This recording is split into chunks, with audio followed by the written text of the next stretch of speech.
Boa noite, galera do YouTube. Tô trazendo a parte 2 de Revolução Industrial, como prometido ontem no vídeo. Vamos à leitura, mas para relembrar, link desse mapa mental estará disponível na descrição do vídeo.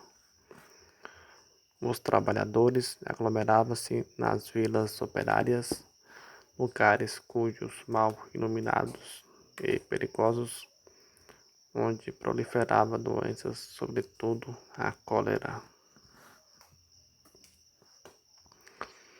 Uma grande quantidade de pessoas vivia num espaço muito pequeno. Uma casa de operário abrigava tranquilamente mais de 6 pessoas. Também era comum a proliferação do tifo, uma doença contraída a partir da infestação de piolhos. Nessas vilas operárias proliferava a criminalidade, e essa criminalidade ela acabava se proliferando naqueles locais por conta de toda a exploração e alienação do trabalhador inglês vivia naquele período. Era extremamente comum a alta taxa de suicídio por conta de toda a exploração, por conta da vida miserável que eles estavam sujeitos. Também era extremamente comum trabalhadores que acabavam criando uma dependência de bebidas alcoólicas. Também ocorria a prostituição nesses locais, principalmente a infantil, era algo extremamente comum durante todo esse período do século XVIII ao século XIX. Salários baixíssimos. A industrialização da Inglaterra havia distribuído para a diminuição salarial. O processo de revolução industrial e o surgimento das máquinas vai ser a diminuição salarial que esse trabalhador vai sofrer. Foi obrigado a aceitar esse salário os trabalhadores. Crescimento populacional. O salário do tecelão havia caído de 33 shillings para 6 shillings. As condições precárias levaram à organização dos trabalhadores em movimentos. Entre eles destacaram-se ao longo do século XIX, vamos ter o desenvolvimento de sindicatos, movimentos de trabalhadores que ficaram extremamente conhecidos. Destaque para o movimento ludista e cartista. Ludismo, desse ponto surgido no começo do século XIX, foi um movimento de trabalhadores revoltados com a perda de seus empregos para as máquinas. Os ludistas invadiram as fábricas e quebravam as máquinas. Receberam forte repressão do governo inglês. O nome ludismo, devido ao líder se chamar Ned Ludd, acabou sendo utilizado para nomear este movimento. Teve uma pequena duração de 1811 a 1816, por conta da intensa repressão que o governo britânico realizou sobre esse movimento. Inclusive, a punição para os trabalhadores que fossem pegos, realizando a destruição das máquinas nesse período, era pena de morte. Acabou neutralizando esse movimento rapidamente. Cartismo, 2 pontos. Além de melhores condições de trabalho, esse movimento de trabalhadores exigia mais direitos políticos. Surgiu na década de 1830 e exigia acesso ao sufrágio, representação de classe no parlamento, etc. Exigia melhores condições de trabalho aos trabalhadores da Inglaterra. Exigia que os trabalhadores ingleses tivessem acesso a direitos políticos não havia sido disponibilizado para o proletariado inglês desse período.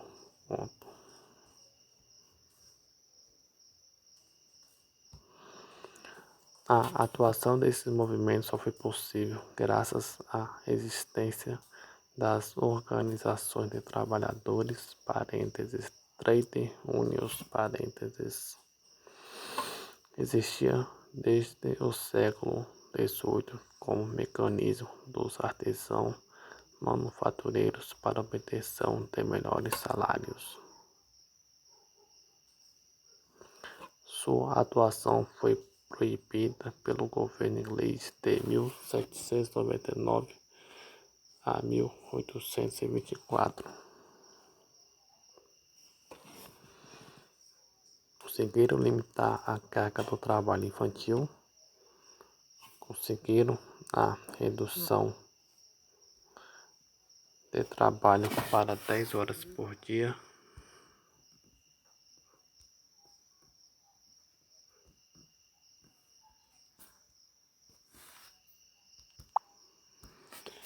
voltando à matéria de ciências humanas.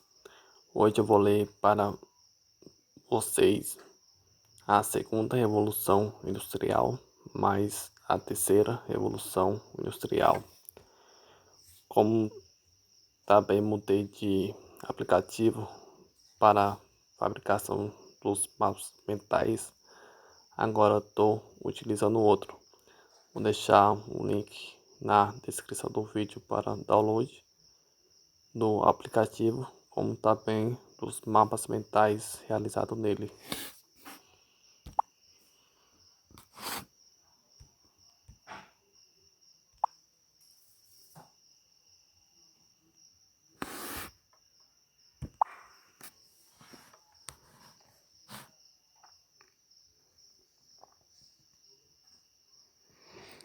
O nome do aplicativo Mitomo.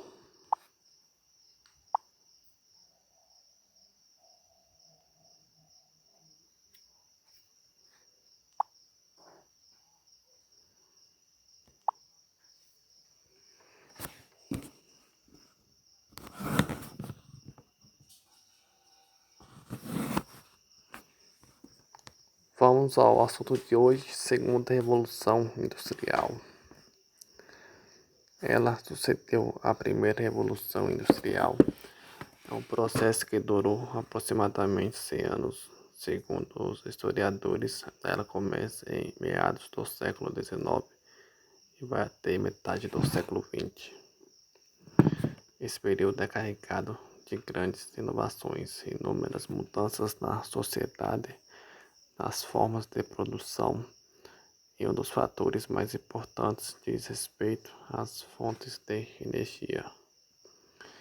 Sistema de transporte, elemento fundamental no processo da segunda revolução industrial. Marítimo, parênteses, navios, parênteses. Agora os navios estão maiores, mais rápidos, parênteses, ferroviário, parênteses. Os trens de carga começam a circular por vários países do mundo. E surgiu o avião, parênteses, aeroviário, parênteses, vírgula. Justamente nesse período, ou seja, as vias de transporte evoluíram para que as mercadorias pudessem circular com mais facilidade de pessoas e integração de lugares.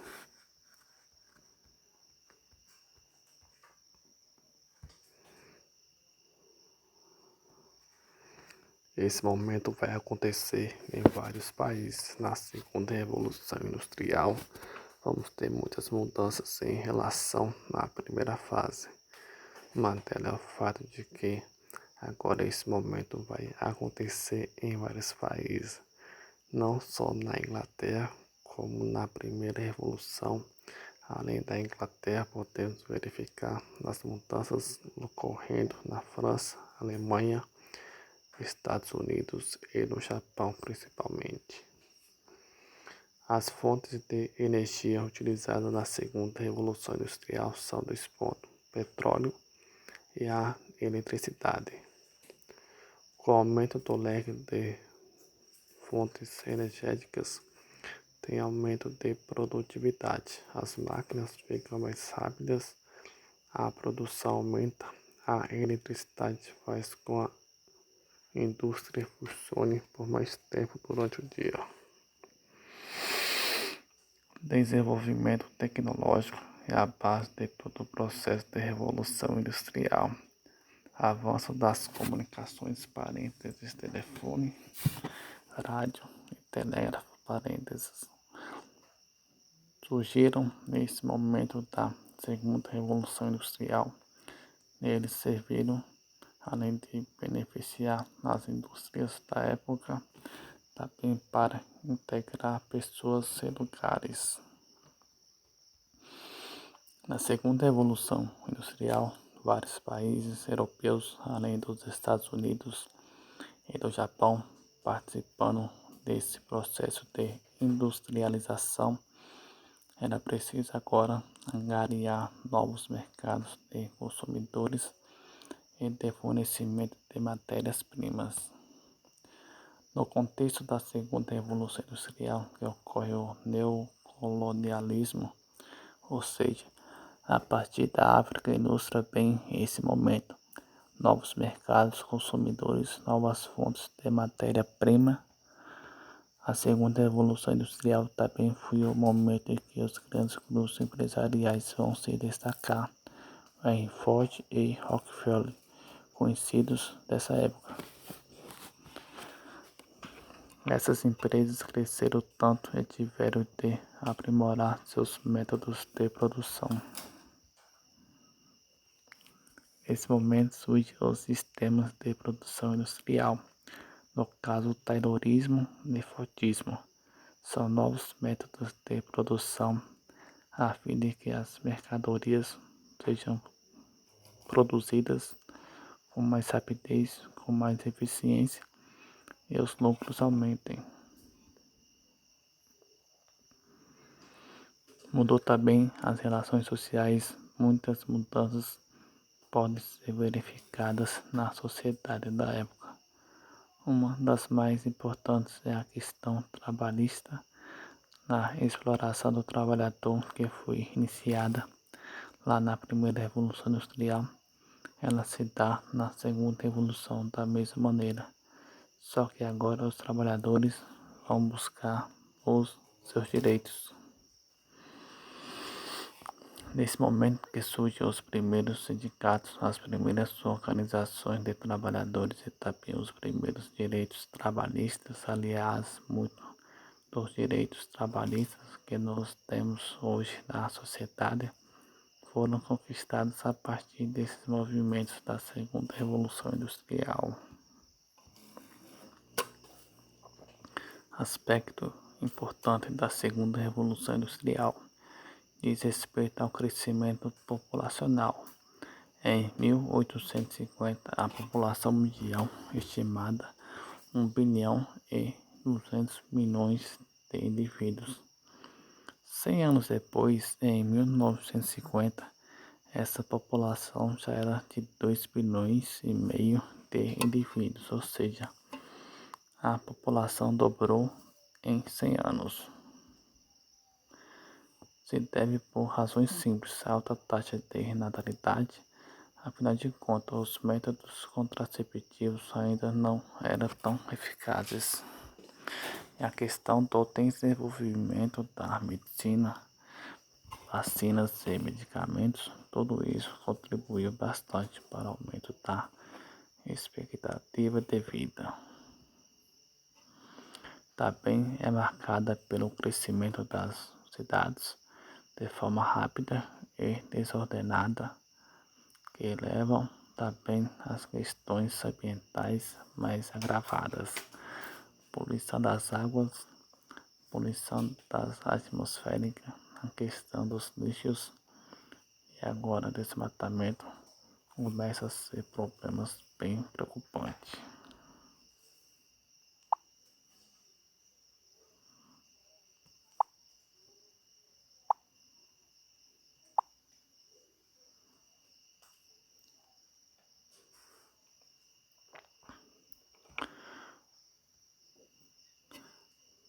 Mais um assunto novo, terceira revolução industrial ou técnico-científico. Estamos vivendo esse período, ele também é chamado de revolução técnico-científico. É marcado sobretudo pelo avanço tecnológico.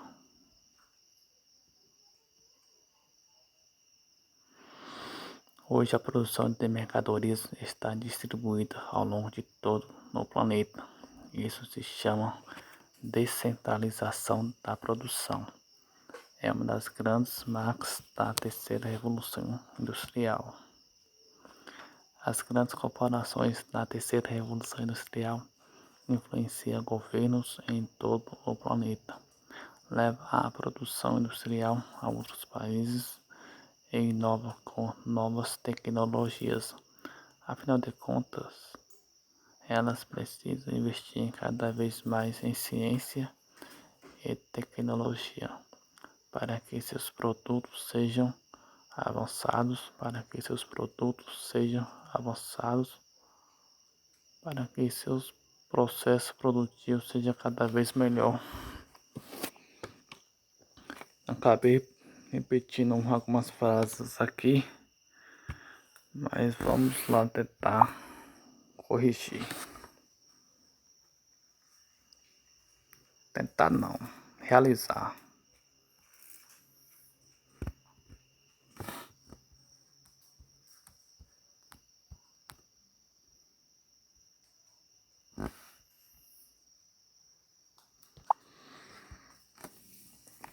Depois que eu terminar a aula, eu vou corrigir esse quadro do mapa mental. O vídeo não ficar muito longo. Outro aspecto bem marcante das grandes corporações na terceira revolução industrial é a forma de produzir. Elas aparecem desenvolvendo cada vez mais novos métodos de produção que façam com que essa produção seja mais rápida, mais barata e evidentemente mais abrangente. Surgiu o Toyotismo, modelo novo de produção industrial que hoje é a base utilizada pelas grandes empresas na terceira revolução industrial. Os avanços tecnológicos são as marcas mais fortes de uma revolução industrial. Essa tecnologia cresce, como a gente já disse, em vários setores de diversas formas em uma velocidade incrível. Se a tecnologia avança tanto no setor industrial, ela avança, por exemplo, no setor agrícola, no campo onde as pessoas vão trabalhar. Última característica importante da terceira revolução industrial, o crescimento do setor terciário. Hoje é possível perceber que quanto mais industrializado a economia, quanto mais desenvolvido um país, maior o número de trabalhadores dedicados ao setor terciário, que é o setor dos serviços autônomos, serviços liberais de uma economia.